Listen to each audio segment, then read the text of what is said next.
조선을 세운 태조 이성계가 무학대사의 그릇 크기를 알아보려고 농담을 했습니다. 내 눈에 당신은 돼지같이 보이오. 이 말을 들은 무학대사는 별다른 반응을 보이지 않고 내 눈에 왕은 부처같이 보입니다 라고 말했습니다.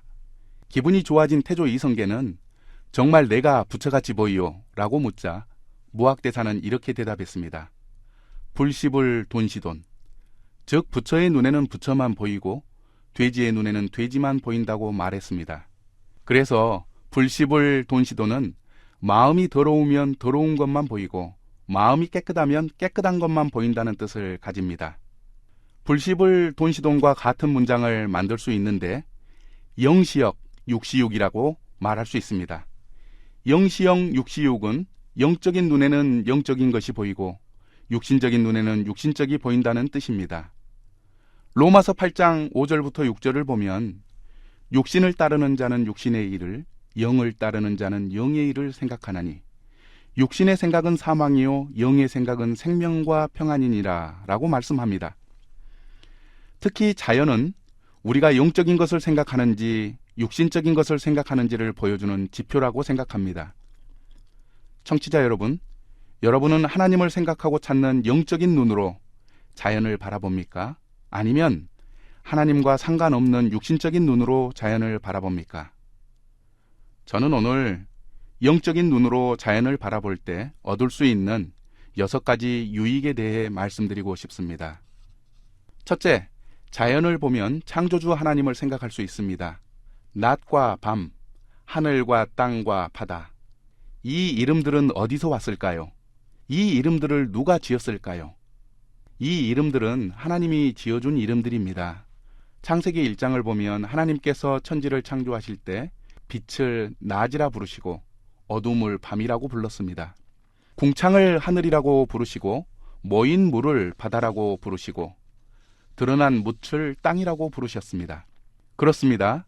낮과 밤, 하늘과 땅과 바다는 하나님이 지어주신 이름입니다. 그래서 영적인 사람들은 이 이름들을 통해 창조주 하나님을 생각합니다. 둘째, 자연을 통해 하나님의 지혜를 배울 수 있습니다. 야외에 나오면 우리 자녀들은 곤충들을 보면서 호기심을 갖습니다. 제가 섬기는 하당로 교회에 곤충을 좋아하는 한 어린이가 있었습니다. 이 어린이는 곤충을 좋아해서 개미, 지렁이, 장수, 하늘소, 진해, 매미를 잡아오곤 했습니다. 잠언 6장 6절을 보면 게으른 자여 개미에게 가서 그 하는 것을 보고 지혜를 얻으라 라고 말씀합니다. 개미는 두령도 없고 감독자도 없고 통치자도 없습니다. 그러나 먹을 것을 여름 동안에 예비하며 추수 때에 양식을 모읍니다. 이런 개미를 보며 부지런한 사람이 되어야겠다는 지혜를 얻습니다. 하나님을 찾는 마음을 가진 사람은 개미와 여러 곤충을 통해서 하나님의 지혜를 배웁니다. 셋째, 자연을 보면 하나님의 약속을 묵상할 수 있습니다. 지난 7월에 구례를 다녀왔습니다. 선명한 무지개를 코앞에서 볼 수 있는 놀라운 기회가 있었습니다. 영적인 사람은 무지개를 보면서 하나님께서 다시는 물로 세상을 심판하지 않겠다는 약속을 기억합니다. 대홍수가 끝나고 하나님은 노아에게 내가 너와 언약을 세우리니 다시는 모든 생물을 홍수로 멸하지 아니할 것이라.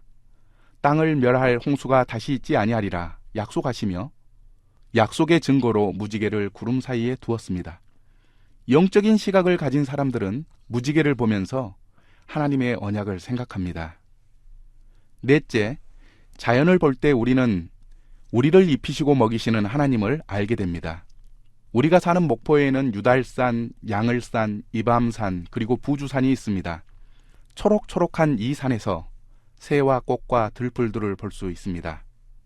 하나님을 생각하는 사람들은 새와 꽃과 들풀을 보면서 우리를 입히시고 먹이시는 하나님을 묵상하고 염려와 근심을 버릴 수 있습니다.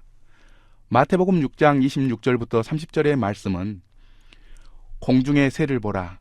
들의 백합화가 어떻게 자라는가 생각하여 보라.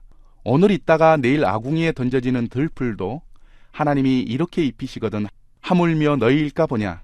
믿음이 적은 자들아. 그러므로 염려하여 이르기를 무엇을 먹을까 무엇을 마실까 무엇을 입을까 하지 말라. 그렇습니다. 영적인 성도는 자연을 보며 성도를 입히고 먹이시는 아버지 하나님을 생각할 수 있습니다. 다섯째, 자연을 보면서 우리 인간의 죄를 생각하게 됩니다. 시골 한적한 곳, 멋진 단독 주택을 짓고 사는 분과 이야기를 나눈 적이 있습니다.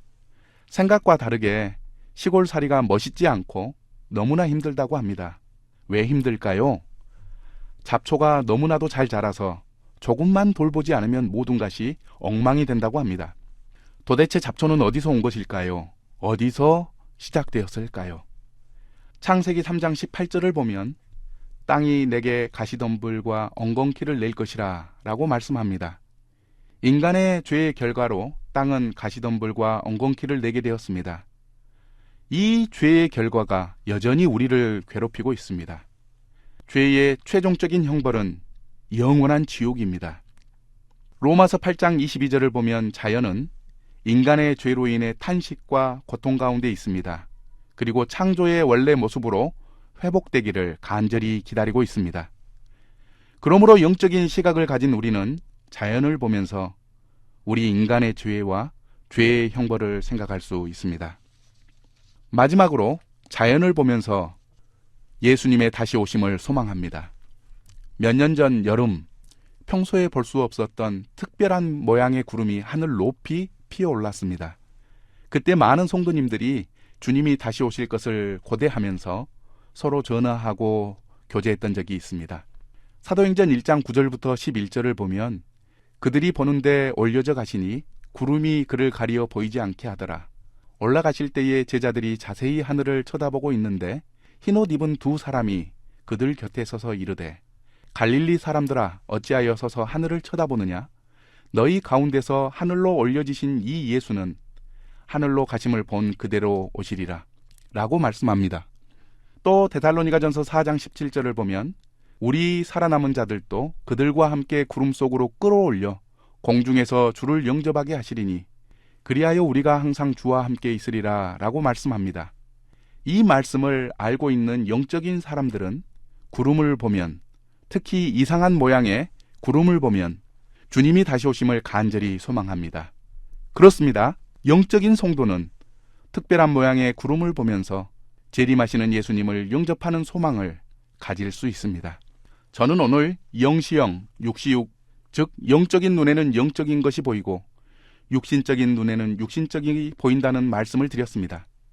하나님을 생각하고 찾는 영적인 눈으로 자연을 바라볼 때 우리는 하나님의 창조와 약속의 말씀, 그리고 다시 오실 예수님을 만날 소망을 가질 수 있습니다. 애청자 여러분, 오늘 영적인 눈으로 자연을 바라보는 놀라운 시간이 되시기를 간절히 바랍니다.